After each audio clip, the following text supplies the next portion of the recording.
in a public utility jeepney on a Saturday morning, wherein the sun shines so bright, causing too much feeling of hotness that made me told myself that taking a bath in this kind of weather is such a waste. Suddenly, I saw some street children along the roadside without having any care of the hot weather, followed by a homeless man begging. Then, realizing that those people I saw were not like me that has someone to prepare for their meals because first of all, they have nothing to take as their meals for most of the time in their lives. That made me remember all those times that my grandmother forces me to take my breakfast before I go to school, but still, I insist of refusing and told myself that, girl, that is the real kind of waste. At that very moment, lots of realizations have come to my mind. And another thing is myself having a place to live with, but still having the unwillingness to go home because of two simple and extremely invalid reasons without even realizing that not everyone is given an opportunity to have a place to live with. Ladies and gentlemen, the point here is not about having pity on them, neither about those realizations I have. But come to think of it, that the worst thing of them being homeless and having nothing, most of those people are experiencing mental disorder. Imagine their lives. They almost have nothing of the basic needs of a human being to survive, but still surviving. But not living a normal and comfortable life, which is each and every one of us really deserves. So here's a question.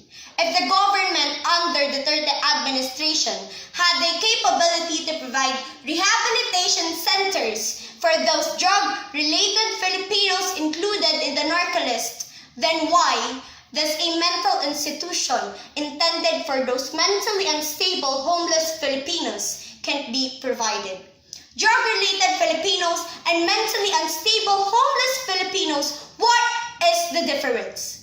Rehabilitation centers and mental institutions, what is the difference? So, let us start with this one. First things first. Being homeless and mentally unstable has never been their choice. Actually, no one will ever consider it as an option in life compared to those included in the narco list, because being drug-related individual is completely a choice of them. Now, let us talk about that said list, a narco list. It had been made to serve as a guide for the government for them to fulfill their intention of administering every drug-related Filipinos to be taken to a rehabilitation center provided for them. Come on, people! In the case of those mentally ill homeless Filipinos, a list does not even need to be provided because this kind of people are already invisibly seen by us every time that we are in a public place, but we are just being negligent because we are already used to it, so we are just letting it. We do nothing because we see them as nothing. Lastly, have no one of you ever realized that most of those in the narco list have their families? Still, am I right? Yes, of course I am. They have someone that can take care of them, someone that can take them to a rehabilitation center for them to be treated. But those being neglected by our society, those homeless that are at the same time were not given even sanity, has nothing to pay for their treatment in any mental health units, because even thinking that they need that is out of their mental capacity. They have no family, they have no one to depend with, even their own selves.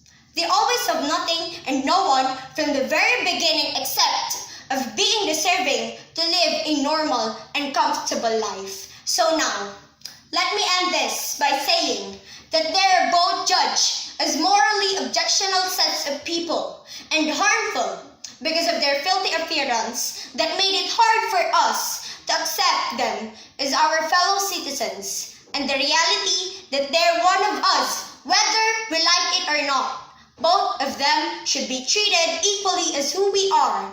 These two different classes of people both need an opportunity for the treatment of whatever conditions they are experiencing.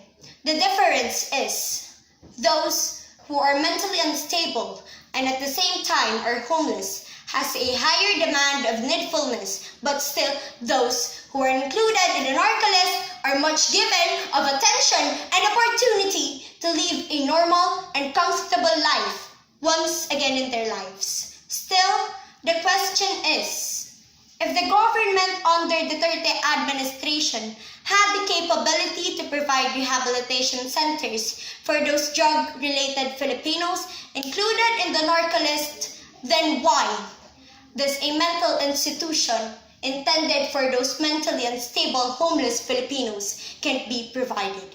Drug-related Filipinos and mentally unstable homeless Filipinos, what is the difference? Rehabilitation centers and mental institution, what is the difference? So now, let me ask you again this question. What is the difference?